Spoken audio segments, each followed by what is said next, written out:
I witnessed, recorded, and produced these videotapes of the Washington, D.C. hearing. Their authenticity is above question. This is produced as part of the ongoing work on the website, thewaythetruthandthelife.net. This is a hearing about the government licensing the electrocution of people to cause grand mal seizures. Think of the millions of dollars, taxpayers' money, spent to pay psychiatrists and their supporters and for the worldwide travel in putting this conference together, while the victims and opponents had to pay their own way. Could we get accounts? I think we all have some question about whether your consensus statement would lead to an expansion or a restriction of use of this.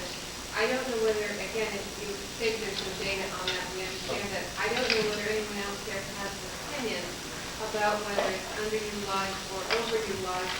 And also, if you could address the question of variability, whether you think there needs to be a little more regulation of the machinery or of the practitioners who are using it. I think that the first two are both right. I think there are places where it may be overutilized, and I think that there's data to support that there may be institutions where it's underutilized.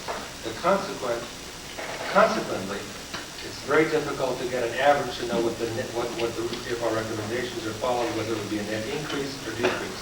We do feel that it is important to develop standards about the administration of ECT. We do discuss this in our report.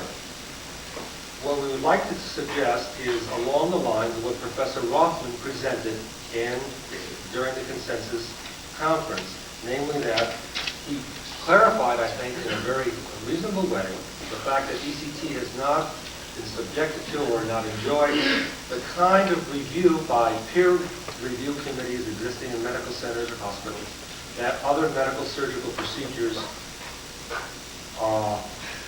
enjoy. And I think that our concern is one, to collect some information about the variability and how ECT is used, the nature of the machines that are used, and to get some better understanding as to how widespread misuse is. We do feel that it is a powerful treatment. We do feel it's an effective treatment. We also have very good information that various parameters, various ways the treatment is given can affect the magnitude of side effects. And we're concerned about the magnitude of side effects, and this is one of the reasons that we want to collect, we recommend that information be collected as to variability.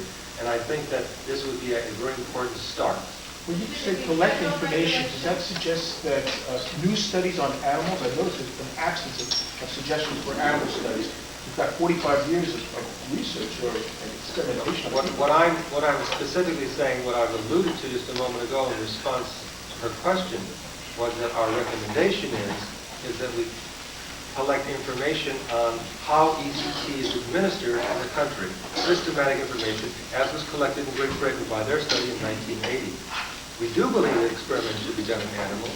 We do believe that animal studies are very important to help us elucidate what the mechanism is of why ECT works, how it's effective. And we state that, as a matter of fact, in our recommendations for research.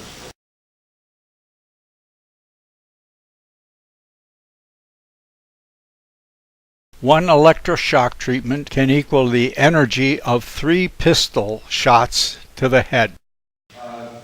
Dr. Rose accepted 2 pieces of literature for reference. I hope and might make copies available for the panel. We're talking about having a police factor information on the device and what we're using. And one copy is the Thymatron, the brochure on a single sheet handout on a Thymatron pulse ECT device. And in there it shows the physical characteristics.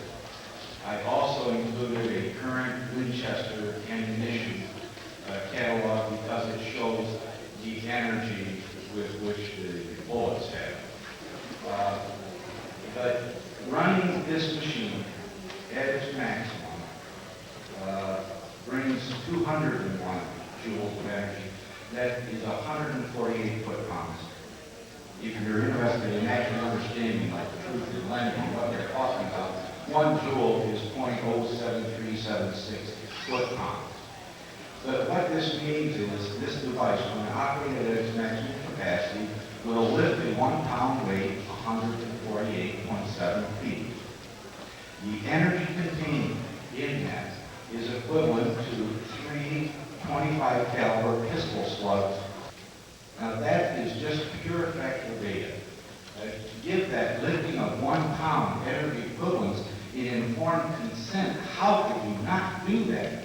And if you're going to give a procedure, the total energy and the total time are the physical parameters that characterize the device. How could you not include that information? And if a doctor prescribes a drug, he has to record the prescription. Why isn't the total time and the total energy recorded? This has been an experimental hazardous device for years now. Why hasn't this information been gathered that we could be talking with concrete objective facts rather than subjective opinions of psychiatrists and patients? One electroshock treatment can equal the energy of 3 pistol shots to the head. All right, out with your gun. Out with your gun.